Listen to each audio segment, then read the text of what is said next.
the design of inheritance tax at the moment is something that means that actually the very wealthiest pay lower rates than people who are kind of quite wealthy. So people who are at, say, £2 million of wealth will be paying more inheritance tax will be paid as a percentage of that wealth on their death than someone who's at, say, 10 million. And so that kind of feature means that people also look at it and say, well, it's not fair that I might have to pay that and someone who's much wealthier can just avoid it. And so I think that also kind of goes into that perception that this isn't a really well-designed tax. Hello and welcome to the IFS Zooms In. I'm Paul Johnson, Director of the Institute for Fiscal Studies. In the last few weeks and months, we've heard lots of calls to reform or even abolish inheritance tax. Now, that's a dog that didn't bark in the autumn statement, but it is nevertheless a tax that is in need of reform. And it's also pretty unpopular, arguably the UK's most unpopular tax. A recent YouGov poll found that just 20% of people thought inheritance tax was fair. So today we'll be discussing inheritance tax, what it is, what the problems are, should it be fixed, should it be abolished, what effect does it have? And joining me today are David Sturrock, who's a senior economist here at the IFS, and Arun Advani, who is both a research fellow at IFS and an associate professor at the University of Warwick. And David and Arun have written plenty on inheritance tax, including a big report which was published a couple of months ago on the IFS website.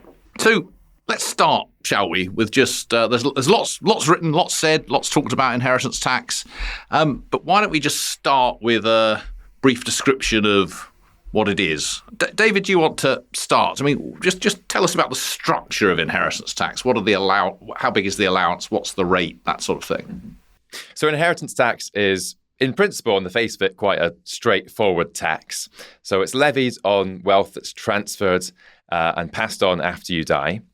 Now, everyone can pass on up to £325,000 tax-free. You also can pass on an additional £175,000 if you're passing on housing wealth to your children. So together that's £500,000. And in couples, there's no inheritance tax paid on what you pass on to your surviving partner. And if you yourself don't pass on wealth to others when you die, you can also pass on the unused allowances to your spouse. So effectively, for those who are passing on a house to their kids, then they can pass on £1 million inheritance tax-free. Above that effective £1 million threshold, there's then a 40% tax rate that is applied to all wealth, with some exemptions that we'll probably come on to talk about. Now, because of that quite high exemption threshold of effectively £1 million, what that means is quite a small proportion of estates end up paying that tax.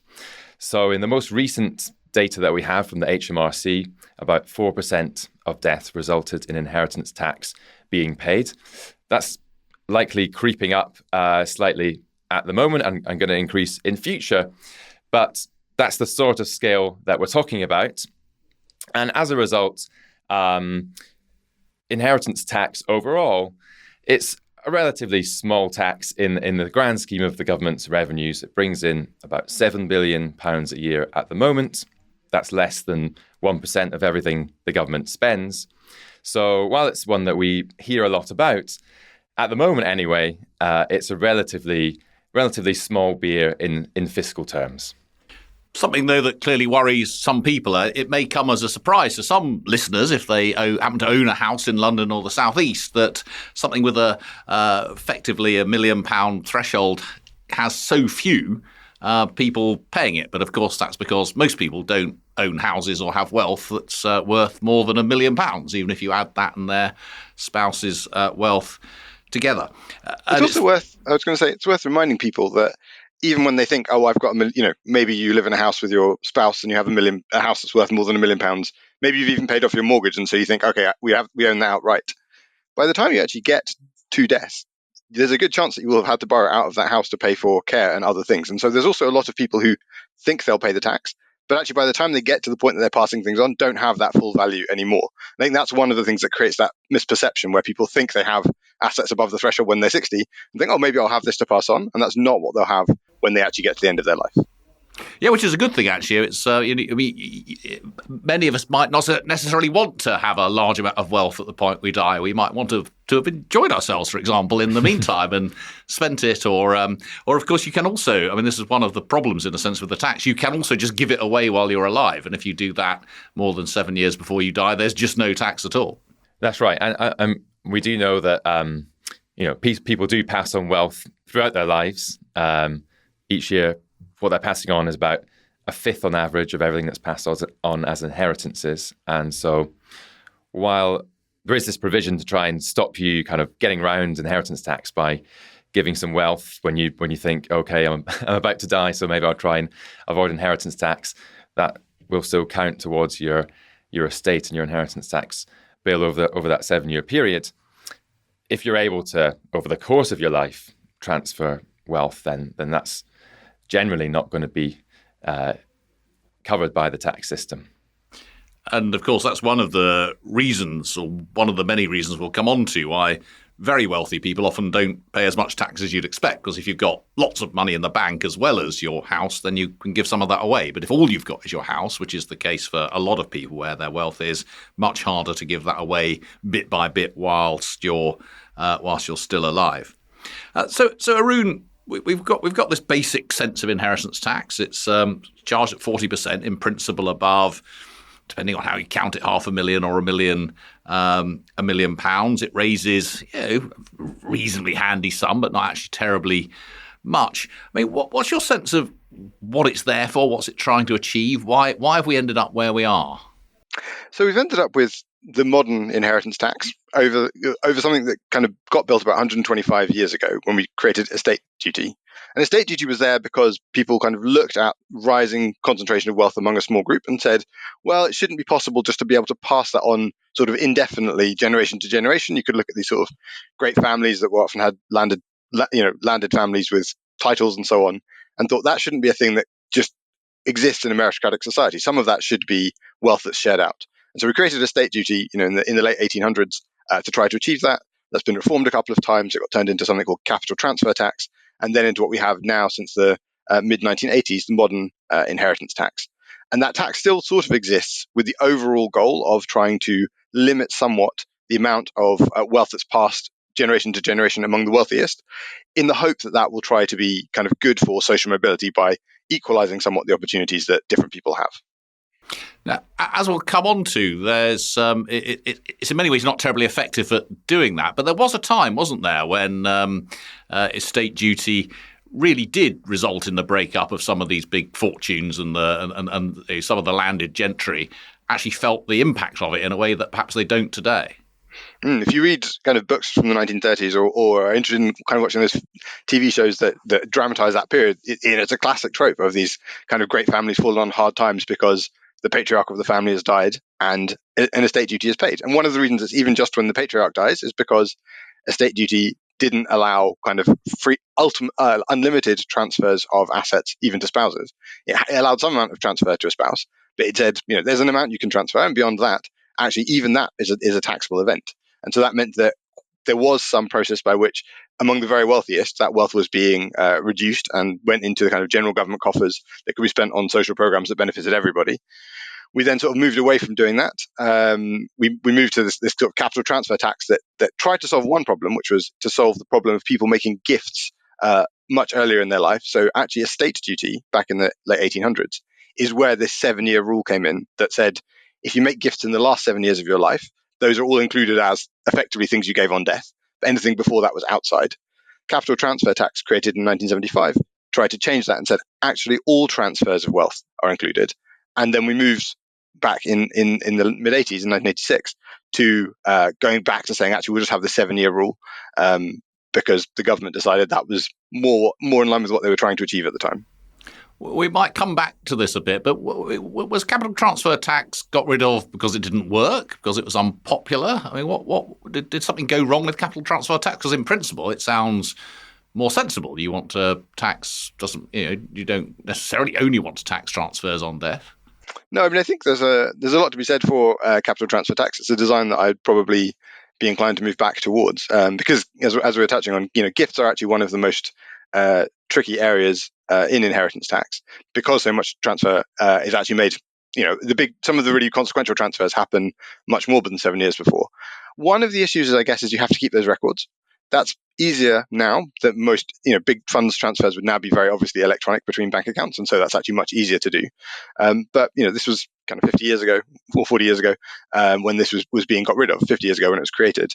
And I think there was just a sense that it was quite complicated to operate at a time that all that record keeping wasn't easy to do, because ultimately you are somewhat relying on actually having a record of those transfers if you're going to tax them. And that does make it harder to operate, because gifts are always, if all I'm giving to my kids is bags of cash that I can pass over to them, no one's ever going to find that. How are we going to pick that up? But the thing is that practically that's not really how these, big transfers are not going to be made in that way. And so I think that's why it's actually more operable now if we wanted to do it than it was at the time. Okay, we might come back to that, but if you want to, hand me a paper bag stuffed with notes, do feel free. David, obviously, inheritance tax matters more when there's more wealth around, when more is being bequested. And Arun has just talked a bit about history, that in the 1930s and so on, some of these big estates were broken up. What's happened to wealth, and in particular the passing on of wealth, over the last few decades? Since around the 1970s, 1980s, we've seen some really big changes across the advanced economies, also in the UK, where wealth has grown much more rapidly than people's incomes. In the last kind of 20, 30 years. Partly because incomes haven't grown. Well, that's one thing. And we've also seen kind of a bidding up of asset prices. I mean, we're all familiar with the big growth in house prices, which has led to all sorts of issues of its own. And we've seen a kind of a doubling, basically, in household wealth compared to incomes. So prices going up, but also some of that wealth moving from the public sphere to the private sphere through things like right to buy. And it's worth just sort of pausing on that. When we talk about sort of house value to earnings ratios, for example, that I can't remember what the numbers are, but the average house price is much bigger relative to average earnings than it was in the past. We often think about that in terms of the difficulty of young people getting on the housing ladder, but it's exactly part of it, what you're just saying, which is that relative to money coming in, relative to our incomes, the value of the assets, if you own them, are much higher than they used to be. Yeah, that's right. So, and effectively that gives you options, gives you choices as someone who owns those assets. I mean, you might not feel necessarily much wealthier if you're still living in the same house that's gone up in value on paper, but it gives you the option to sell that, or hold it and pass it on to your kids when you pass away, and that could be very important for them in terms of, if you compare someone who receives a house from their parents versus someone who doesn't. So what's happened as wealth has increased in this way is that the value of wealth passing on death has also increased, and also increased more rapidly than people's incomes. And not only are people tending to leave larger amounts, but they've also been having fewer kids over time. And so that wealth, which at least for most people is shared between their children, amounts to a larger amount per child. Yeah, my older two are cursing me for having twins as numbers 3 and 4. And so yeah, if you're lucky and you have maybe you're an only child, then you might get everything from your parents. So that by itself kind of would be expected to increase the size of inheritances by about a quarter.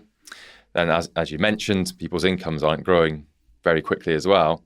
So if you kind of compare the amounts that are being received to what people are getting from earnings from work, inheritances are becoming are much larger compared to those other sources of income. And of course, very unequal. I was very struck by one of the charts in something you published very recently, showing that for people with the poorest fifth of parents, they're essentially going to inherit nothing. But people born in the 1980s with the richest fifth of parents, their inheritance will make up sort of £1 in every 3 that they earn throughout their whole life. Yeah, so that's so for each £3 that you get going out to work, we estimate you get £1 in inheritance if you're the person who's lucky enough to have parents in that richest fifth. So you'll be inheriting on average something around £400,000. But at the other end of the spectrum, there's a group of people who don't own their own home. They don't really have savings to speak of. So you're not going to be receiving much from them. And so as these inheritances are also getting bigger, then that it just matters more where you are in terms of having rich parents versus poor parents. So that's a big shift in terms of what it is that's shaping your economic resources and all that means that you can do in terms of your living standards and so on. As inheritances get bigger, who your parents are is more important for how well off you're going to be. Choose your parents well, I think, is the moral of that. And I mean, the way you put that, I mean, it's becoming more important how much you inherit. There's a huge amount of inequality in what you inherit. What you inherit's got nothing to do with your own efforts. I mean, Arun, this seems like an obvious place for 100% tax. I mean, this just doesn't seem at all fair. I mean, possibly say that because I haven't inherited much, but it really does. At that level, the way that David has described it, this seems very anti-meritocratic, as you were talking about earlier. Really not very fair, increasingly unequal. I mean, why is inheritance tax unpopular? You'd think people would be clamouring for more of it. Well, I mean, I think there's two things to remember there. So one is because perceptions of how many people will pay it are much larger than the number of people who will actually pay it, I think that does influence people's perception of whether it's a fair thing. If they feel like they're going to pay it and they feel like they've worked hard all this time to put that money aside for their kids, then they feel like that's quite unfair. They feel like they should be able to provide for their children during their life and also on their death. And so I think that is a big part of it. Is just that idea that you want to be able to provide for your children, which is a totally reasonable, natural parental instinct to do that. That's one thing that kind of pushes against it. I think the other thing that you kind of see in terms of the discussion around fairness is, and we'll probably should spend a bit of time talking about this, is that the design of inheritance tax at the moment is something that means that actually the very wealthiest pay lower rates than people who are kind of quite wealthy. So people who are at, say, £2 million of wealth, we pay more inheritance tax will be paid as a percentage of that wealth on their death than someone who's at, say, 10 million. And so that kind of feature means that people also look at it and say, well, it's not fair that I might have to pay that and someone who's much wealthier can just avoid it. And so I think that also kind of goes into that perception that this isn't a really well-designed tax. One other thing just to say is, why not just have 100% tax, even regardless of people's preferences? It's worth saying there are always trade-offs in these things. And in a world in which we realistically actually were to ever somehow, under a dictatorship, implement 100% wealth tax, 100% inheritance tax, clearly what you would see is that people would behave very differently in terms of the way that they used their money, spent their money, what they transferred to their children. So you'd end up with a lot of other effects that would come through doing something like that. That obviously is one of the reasons you have to kind of think about a balance in these things. It's not just about fairness, it's also about efficiency and the behaviors that it leads to. People actually do care about their children, even I do. I mean, and you're right, people do find this very unfair. I think my favourite motto in all of taxation is an American one against estate duty over there, which is no taxation without respiration, which I think is a great call to arms. But let's talk about some of these exemptions and so on. I mean, David earlier described inheritance tax in very straightforward terms. There's an allowance. Above the allowance, you pay 40% tax. That's it. Of course, it's not quite that simple, is it? No, there's quite a lot of things. I think there's some really big ones that we should talk about, but I just want to give you my favourite one first, which is around gifts, which we've already touched on, about the fact that, actually if you give gifts more than 7 years before you die, you can pass them on entirely tax-free. But it's actually much more complicated than that. And we're not going to go into all of these details, but I think the analogy I like here is you talked a couple of weeks ago about VAT and the VAT on biscuits and why Jaffa cakes are treated at a separate rate.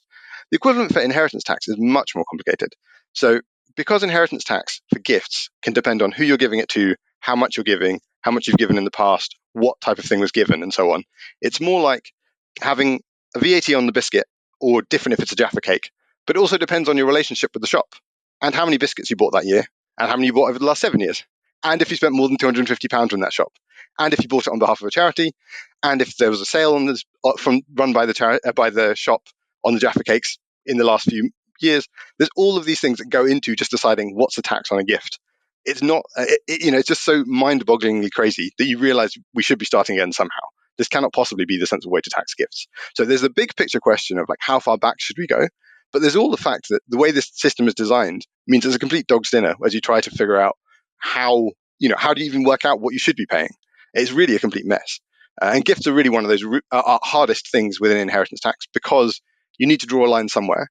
But the lines we've ended up drawing are all over the place and very messy. The need to draw a line is because at some point we can't possibly say that when I have my 1-year-old child, the fact that I bought dinner for them, or bought milk to milk powder for them, is going to be something that's included. So clearly we're going to say something is not covered. But somehow we also have to say, if I suddenly buy lots of gold plates that I feed them off and let them keep the plates afterwards, that must be included surely, because we can't be using that as a way of transferring very valuable assets to them. And so you do have to draw a line somewhere. But the way we've done it is a really kind of completely messy way. So just tell us something about what are these crazinesses about how gifts are taxed. There's something about which I have to confess I know absolutely nothing. Well, I mean, there's sort of the big picture principle thing, which is just we only tax stuff that happened in the last 7 years. We sort of don't care about stuff outside of that. But actually, the way it's taxed depends on so many other characteristics. So it depends on who you gave it to. So, for example, you give it to your spouse, that's outside. It depends how much the value of that gift was. If it was under £250, you have a certain allowance that you're allowed to give. Depends when you gave it. There's an amount you have, a kind of amount that depends on that year, and also an amount that depends on the last 7 years.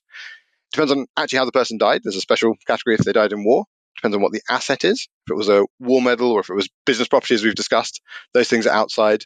It depends on accumulating those gifts over time. It depends on where the money for the gift came from. So if it comes from certain sources, if it's normal out of income, so if you're well off enough that you have a high income, and so you're regularly giving a chunk of that income away, that's actually outside the tax. And so for what? Exactly, there's a special allowance for rich people. Yeah, it's a special allowance. If you have a high enough income every year and you can just give out normal out of that income, if you can afford to regularly give away large chunks of your income, then that's outside of it. It doesn't matter that it's a gift.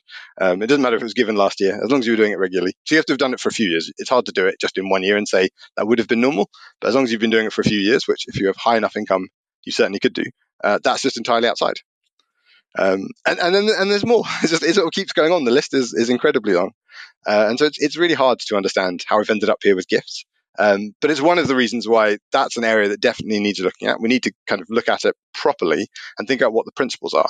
We certainly want to go back more than 7 years, because otherwise you have this kind of craziness that some of the really consequential gifts in life are just completely outside the system. But we also can't possibly need this crazy number of criteria in the way that we think about gifts, because it makes it very hard for even people who are trying not to do anything very complicated for tax purposes to actually work out what they're supposed to be accounting for and how they're supposed to account for it. Well, I suppose on the upside, there's lots of tax lawyers and tax accountants who make a good living out of this. Got to look out for them. Yeah, I think that is the only upside of the current system. So Arun has taken us around a description of some of the problems around gifts before death, but what about assets when you bequeath them? They're by no means treated all the same, are they? Depending on whether they're agricultural land or business shares or what have you. Yeah, that's right. So there's a few kind of big special carve-outs, if you want to call it that, for certain types of assets. So first of all, if you're passing on a business or shares in a business, if it's business where you are the kind of majority stakeholder, that's going to be tax-free. But actually, it's not the case that this kind of only extends to what you might think of as kind of a small family business or a sole trader kind of passing on to their kids. There are actually certain types of shares which you can pass on inheritance tax-free, so-called AIM shares. And in that case, although they're not listed on the regular London Stock Exchange, they are listed on a different stock exchange.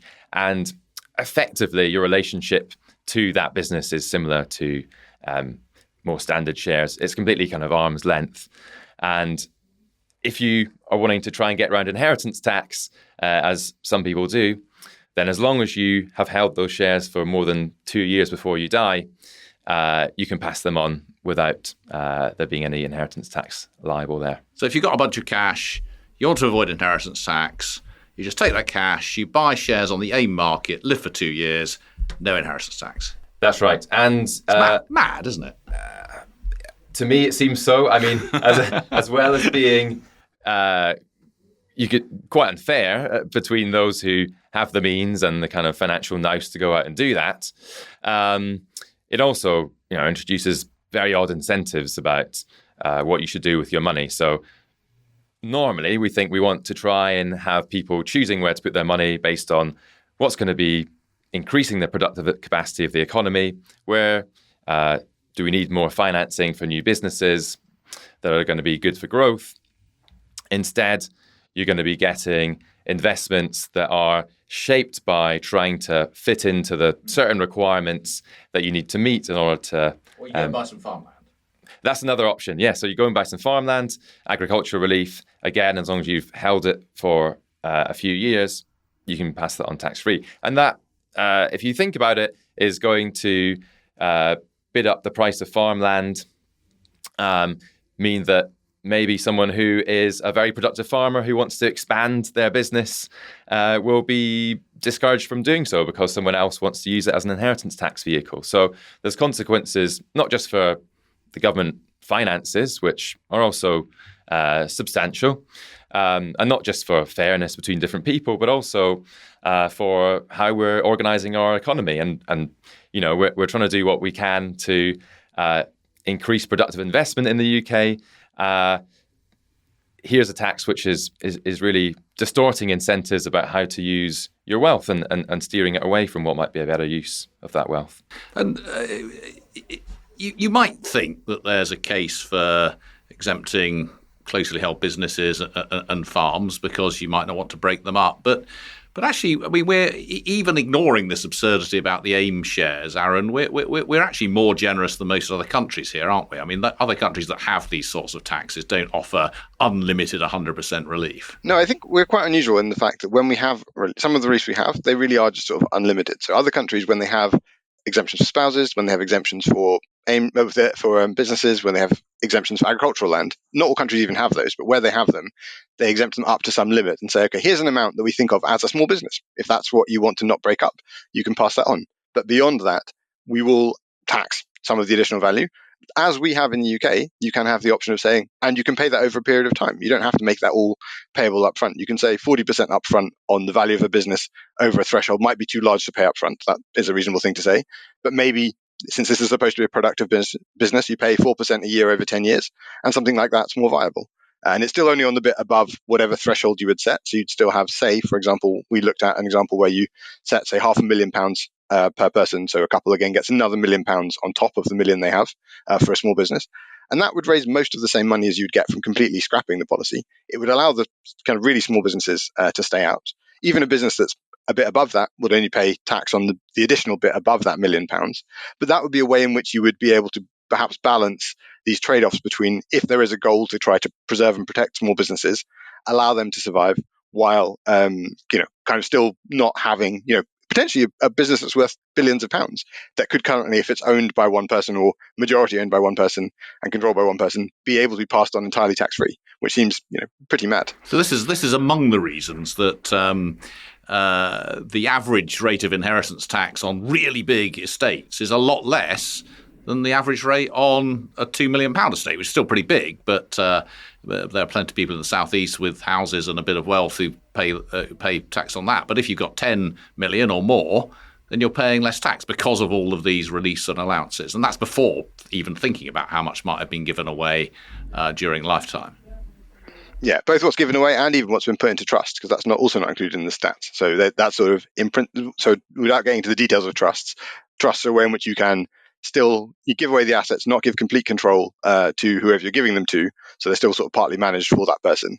But it's sort of outside of your inheritance tax estate. And you can do something like that and not have to pay inheritance tax on it as long as you make the gift at the right time and make sure you give the right kinds of assets. So buy AIM shares, hold on to them for 2 years, then put them into a trust. That means you don't pay an entry charge into the trust. supposedly trusts pay a tax every 10 years that's a small amount to make up for the fact there's no equivalent to a trust dying. But if the trust every 10 years happens to still be holding AIM shares at that point, then that means the trust is still not paying the inheritance tax. So it can go on kind of indefinitely outside of the tax net. So I suppose the question arises as to why. I mean, it's these things have existed for ages. I think we three wise people, you think this is a bit crackers. Why no reform? I mean, there's been really no serious reform of this in decades. I mean, like with many things, when you're trying to make these sorts of reforms, then there's going to be losers, and there'll be rich losers. They're relatively well off. I mean, on that business assets point, it's important to just bear in mind that the vast majority, I think more than 90% of the business wealth that we think is passed on by estates more than £2 million. This is really kind of people at the upper end, and there are kind of industries that have kind of sprung up to take advantage of these special tax treatments, and those industries are going to make vocal opposition to any reforms that would make their business proposition not viable anymore. So there are these interests. I don't know if there are sort of other reasons in addition that Arun knows about why that they're sort of pushing against that. I suppose in the case of agricultural land, and then of course that's going to be a particularly visceral issue for, in some cases, the people who might not see themselves so wealthy who do own farms. But again, as we've discussed, there are types of reforms that you could do where you could perhaps not abolish, but put in a limit to this sorts of exemption. And I think part of it is that those second round effects are sometimes hardest to see. So as David said, if you were to remove some of the complete exemption on agricultural land, one thing that would ultimately do is to bring down the value of that agricultural land, which would help farmers because they'd be able to, who are genuinely wanting to farm, they could expand more easily.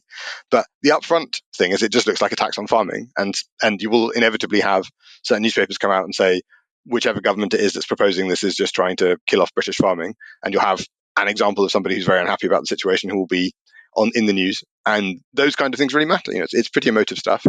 It's, as we said at the top, inheritance tax is very emotive because it's about the ability to pass assets to your children or whoever else you want to, and that feels like a natural, instinctive thing to want to do. Even though the flip side of me being able to make sure that all my assets go to my children is that someone who didn't have a parent who had as much money will end up with fewer assets. And I think it's hard to kind of see those two things at the same time and realize that actually it could potentially be something that people would be happy if they understood that they'd also get the benefit of these assets being shared out for everybody. The trouble is you can see the losers very easily, and they can see who they are. So if you happen to own farmland and its value goes down, you're a loser. You're very easily identified. The fact that this is good for the economy, for the productive use of resources, and in the end, if you're a productive farmer and want to expand, as David was saying, it will be a good thing if the value went down to its market value rather than the level that is pushed up by this unnecessarily generous tax treatment. Yeah, that's right. And I suppose if by increasing revenues in one place, you're able to cut taxes in another, say income tax or something, then that is a trade-off that can be made. And again, it's maybe not one that's going to be so obvious. If you're a loser, you experience that tax rise. In general, people are not maybe going to notice as much what would be a fairly modest reduction in taxes that affect a much wider group of people. So that there's maybe that issue too.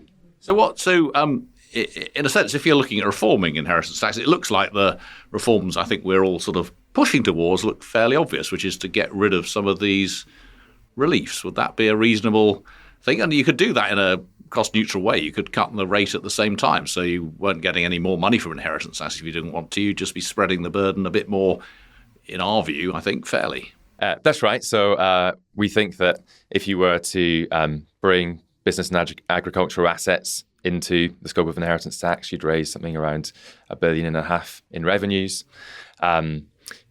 We also haven't mentioned the fact that pension pots are not in there. Don't get me going on pension pots. That's one which maybe not so important now, will be more important in the future.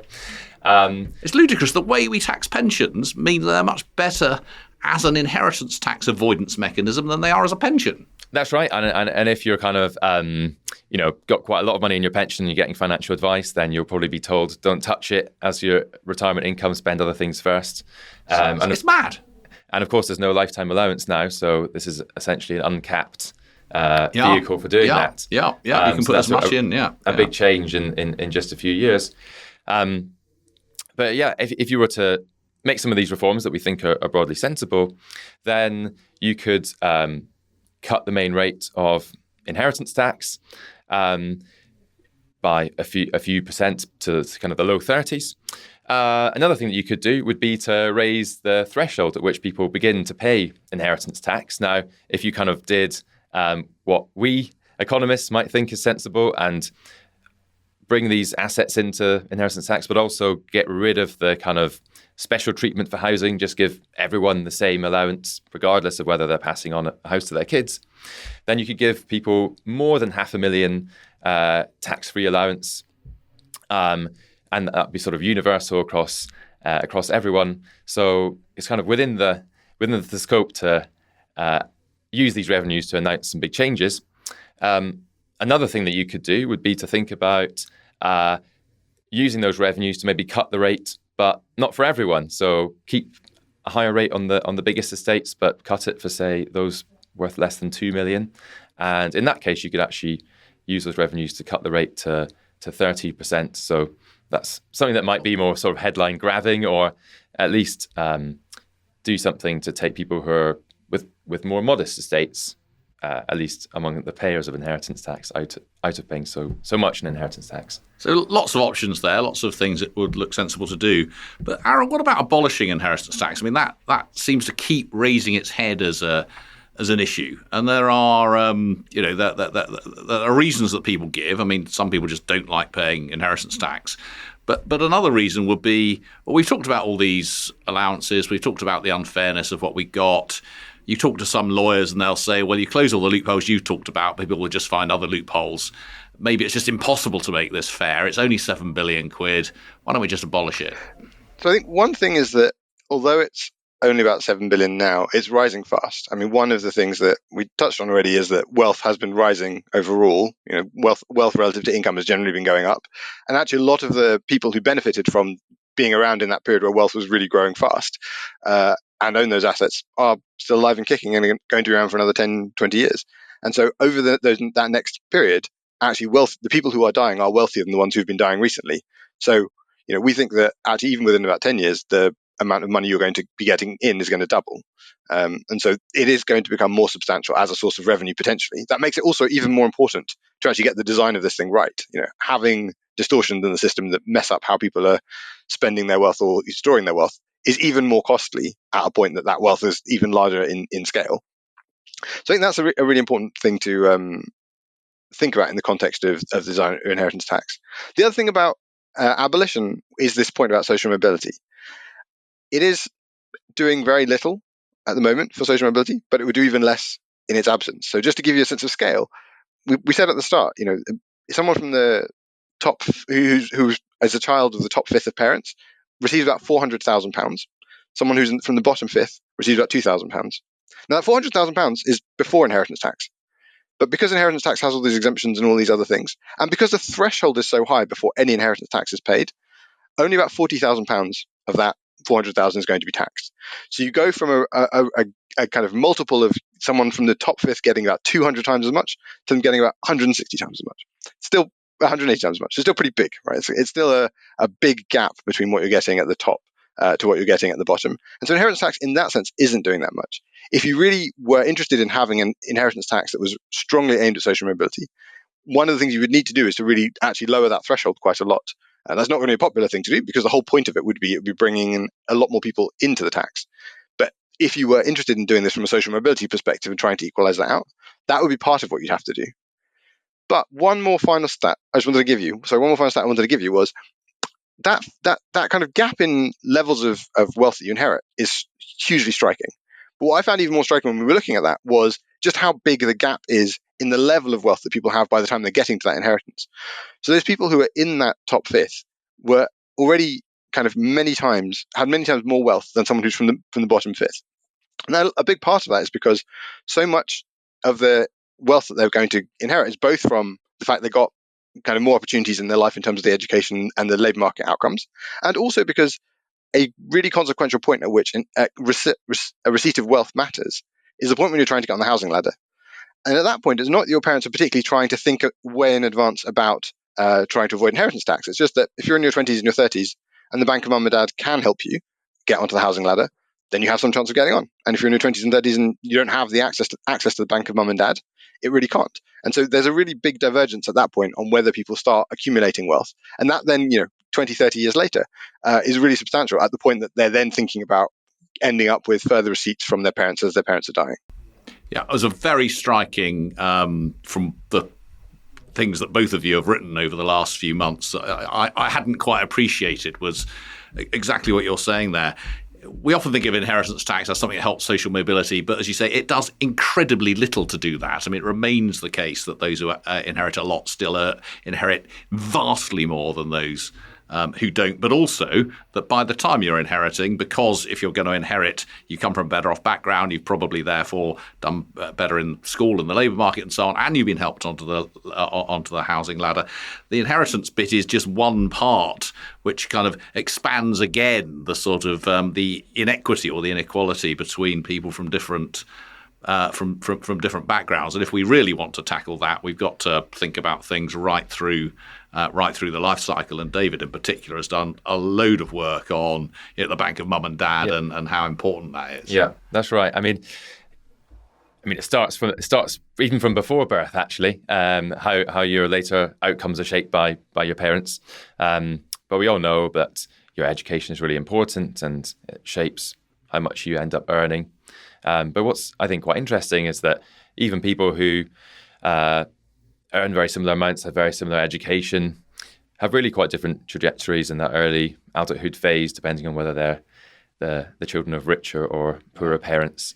Yeah. We see those gaps in wealth expanding even from your early 20s. And some of that is going to be, okay, you're getting given wealth, but it's also the knock-on consequences it has, as Arun is saying. So about half of what people receive in wealth transfers at that point is used to buy houses. That can be very important for your future wealth accumulation. But there's also, I think, something that we need to understand better is also the connection with what jobs you choose to do, maybe where in the country you live. Are you kind of able to access careers which are going to take you somewhere and allow you to build up wealth independent of that you're given directly? Well, look, we've almost certainly got another session to run on social mobility and bank of mum and dad and geographic mobility and all those sorts of things. It'd be great to get into, and even entrepreneurship and how important having wealth is to get you on that route. Before we stop, just one last thing. Another thing which I hadn't realised until I'd read your work. So please, everyone listening, do read what Arun and David have written because it's desperately interesting. Is that a lot of other countries which have an inheritance type tax actually do something closer to what we economists for decades have been saying should do in the UK, which is tax the person who receives it rather than tax the estate that's given, because that's what you're trying to do. You're trying to tax the person who gets the money. Yeah, and in fact, I think out of the OECD, which is something around 30 countries, we're one of only 4 that levy this tax on the giver, on the estate, rather than on what people are receiving.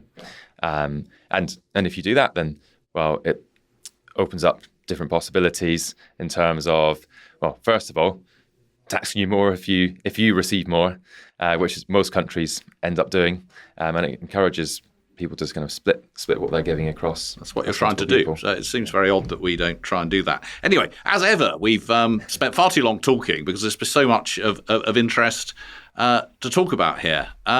So thank you, Arun. Thank you, David. Thank you to everyone who's been listening to this episode of the IFS Zooms In. Please, to see more of our work, do visit www.ifs.org.uk. And to further support us, do consider becoming a member for as little as £10 a month. You can find more in the episode description. See you next time.